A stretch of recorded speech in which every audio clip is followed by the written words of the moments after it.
It was the most horrific, haunting night of my life. It still sends shivers down my spine.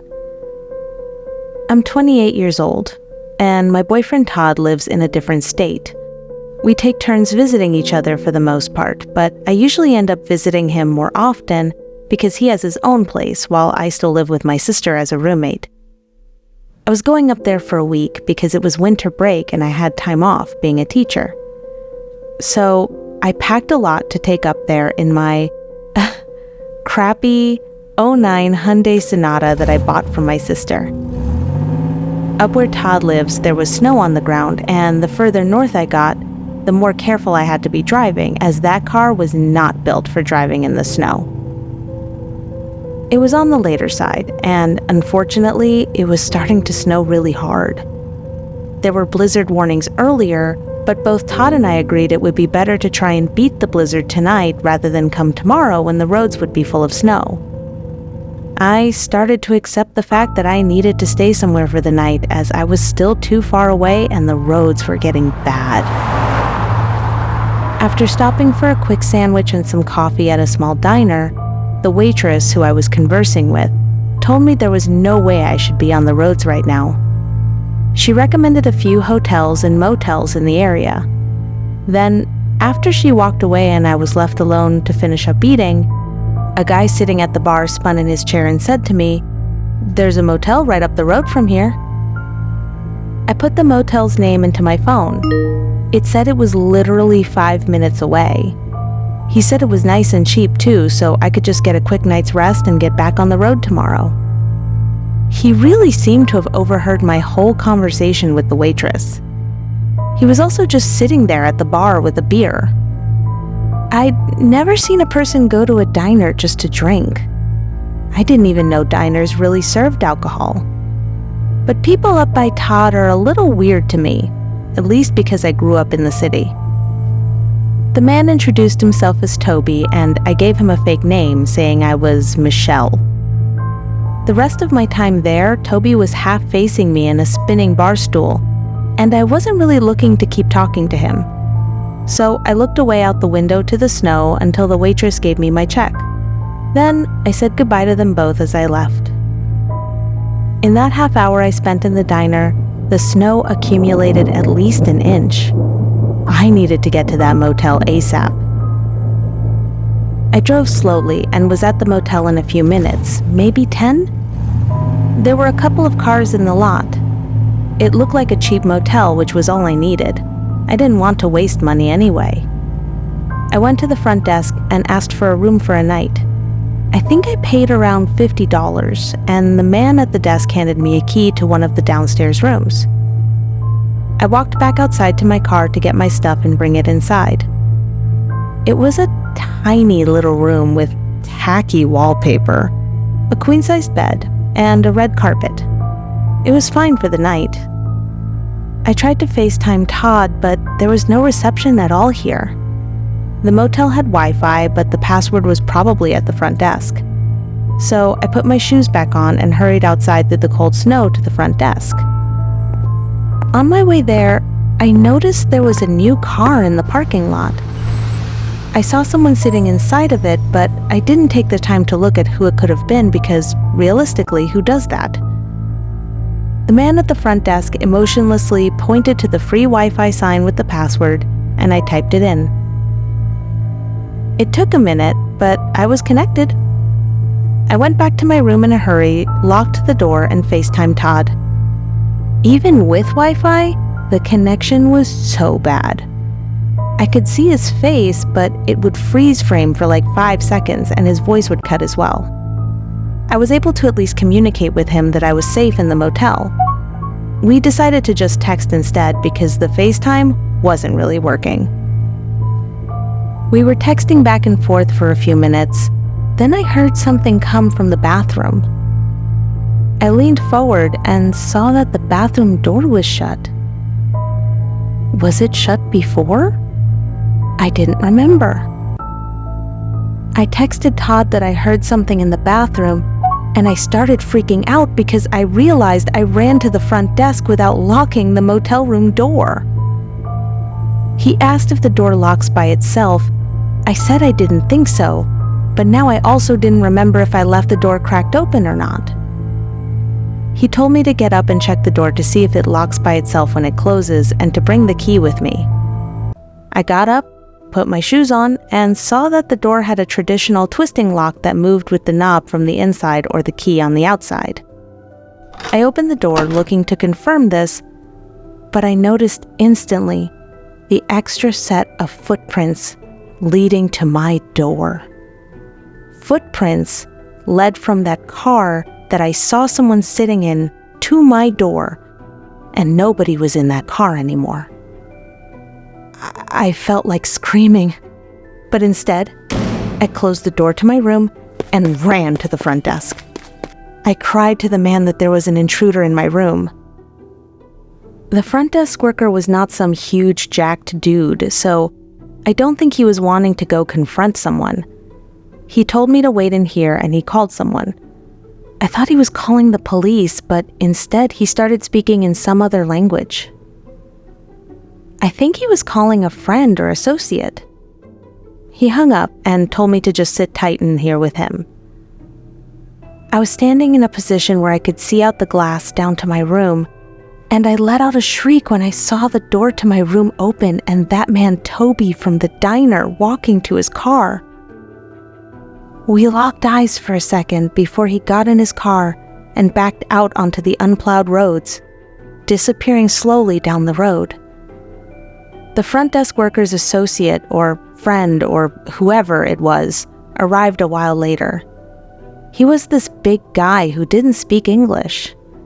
I don't know what they were saying to each other, but the front desk worker told me he would give me a different room free of charge to make me feel better. I didn't feel better, but I didn't have any other options for places to stay at this point. I took the new key, and the two men helped me move my stuff into the new room. Todd offered to come here, but I told him not to. It would be too long and too dangerous to drive in the dark and in the snow. The next morning, the streets were somewhat plowed, enough to get through the rest of the drive to Todd's.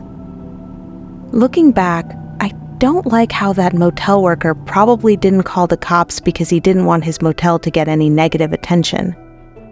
I called that diner to warn them about that man. I have no trust in strangers anymore. Not after this.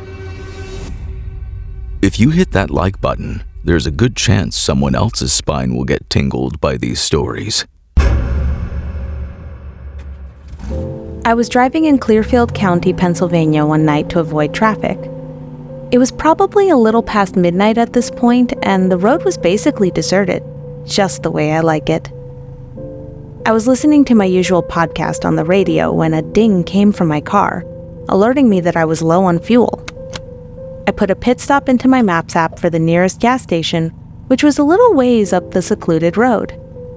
About 5 minutes later, I pulled into the gas station on the right, the only parking lot for miles, as this road was basically nothing but woods on each side.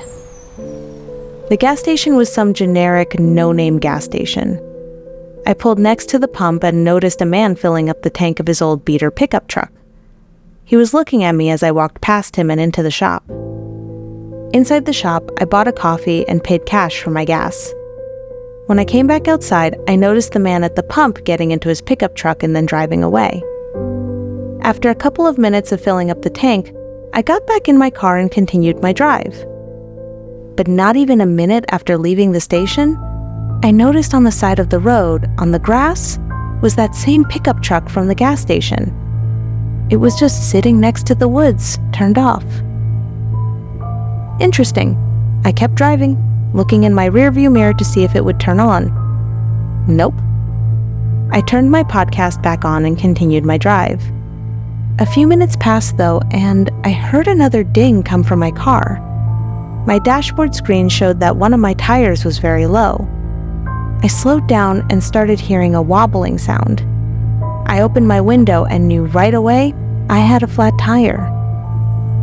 I pulled to the side of the road and went to investigate. It was my rear driver's side tire. It was flat. I didn't think I hit anything. I would have felt it. The thought came to my head. what if that guy at the gas station slashed it? I took out my phone and was looking up the number for my roadside assistance company on Google. I heard the sound of a car or truck engine a little down the road behind me, but oddly, I didn't see any headlights. It was just pitch black down there. Then the sound of the engine suddenly stopped, and it was quiet again. I went to my trunk to grab the SOS flashlight out of my toolbox my dad gave me one year as a Christmas present. I grabbed the long, light rod, turned it on, and aimed it down the road. I saw the reflection of a truck's headlights pulled on the side of the road about 200 feet away. It looked like that pickup truck again. I gasped and ran into the woods, ducking behind a big bush and tree. I took my phone out and called 911. I heard the sound of the truck down the road starting, and this time the headlights were on. I heard and saw through the bush the truck pull up next to my car. Then, after a short moment of silence, a man yelled out, "You need some help?" I knew better than to answer. 911 picked up, and I whispered into the phone my location, that someone slashed my tire, and that I think the person who did it was right here following me. The lady asked a bunch of standard questions, asking me to describe the man and his truck. I heard the truck door open and close. I told the lady over the phone that the man got out of his truck. She told me to remain hidden in the woods if I thought he was a threat. She asked if I could see if he was armed, and that's when the call disconnected. I had shitty cell reception here. I waited, hoping she would call me back. I'm sure she was trying to, but it wouldn't go through. I heard the sound of another passing car on the road. It was slowing down. Then I heard talking. It was the voice of another man. I crept closer to the edge of the woods to get a view of the road. I saw the man from the pickup truck standing next to this other stopped pickup truck in the middle of the road. He was talking to a person in the truck. I overheard the creepy man coming up with his fake explanation as to what was going on here. At that moment, I rushed into the road yelling, "Help! I don't know him!" Both the man in the truck and the man who followed me looked over to me. I said to the man in the truck that this man slashed my tire and followed me here. The man in the truck's reaction was to look at the man with a disturbed look. The creepy man denied having done anything to my tires and claimed he's never seen me ever. At the same time, he hurried away to his pickup truck and started backing up until he cleared both of our vehicles, then drove off. The man in the other pickup truck got out, examined my flat, then offered me a ride into town. I told him I had police officers on the way, and sure enough, within a few minutes, a cop car with its lights on pulled up beside us. The man vouched for me when I told him about the other man. The police officer said he'd go down to the gas station and request to see the camera footage to see if it caught the pickup driver actually slashing my tire. The officer took my info, and he waited with me while I waited for the roadside assistance company. The tow truck driver gave me a ride to a shop where my dad picked me up. I never heard from that police officer, so I guess he didn't see anything in that video footage. It's scary how close I was to probably being abducted, though.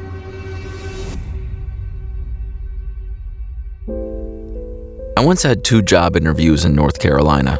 I lived in New York at the time and was driving down instead of flying to save money. My job at the time sucked, and the 2 jobs I was interviewing for could finally be a new start for me. They were corporate office jobs with a lot of benefits and good salaries. Plus, the weather would be much better than in New York. I was driving down there on a Thursday night. I took off from work on Friday because that's when the 2 interviews were. Since I had to work on Thursday, I hit the road as soon as I got off work. I stopped home first to grab my suitcase and other stuff I was bringing. Then I said goodbye to my family and set off. It was a long 8+ hour drive ahead of me. My ETA was into the early hours of the morning, around 2 a.m. I was heading to a Comfort Inn. I drank like 3 cups of coffee in my first few hours of driving, and for a while I was good. But if you're already running on fumes, no amount of coffee is going to keep you going. I already didn't get much sleep the night before because I was stressing over these interviews. After a long, busy day at work, the last thing I wanted to be doing was driving close to 9 hours. It was late at night now. I had about 2 hours left in the drive. There were very few other cars on the road this late at night on a weeknight.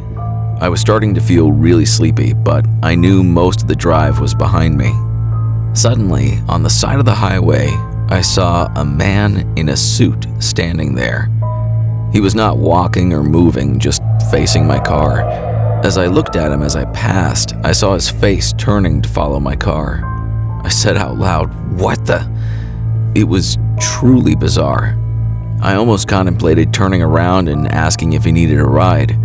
He was just in the middle of the highway in a suit at like 12:30 at night. I came up with stories in my head about what may have happened, like maybe his girlfriend kicked him out of the car. I did this to keep my mind awake because I felt like I was drifting away. Then something beyond frightening happened. It was only maybe 10 minutes after I had seen that man that I saw another man on the side of the road coming up. He was also in a suit, also just standing there. What the hell was going on?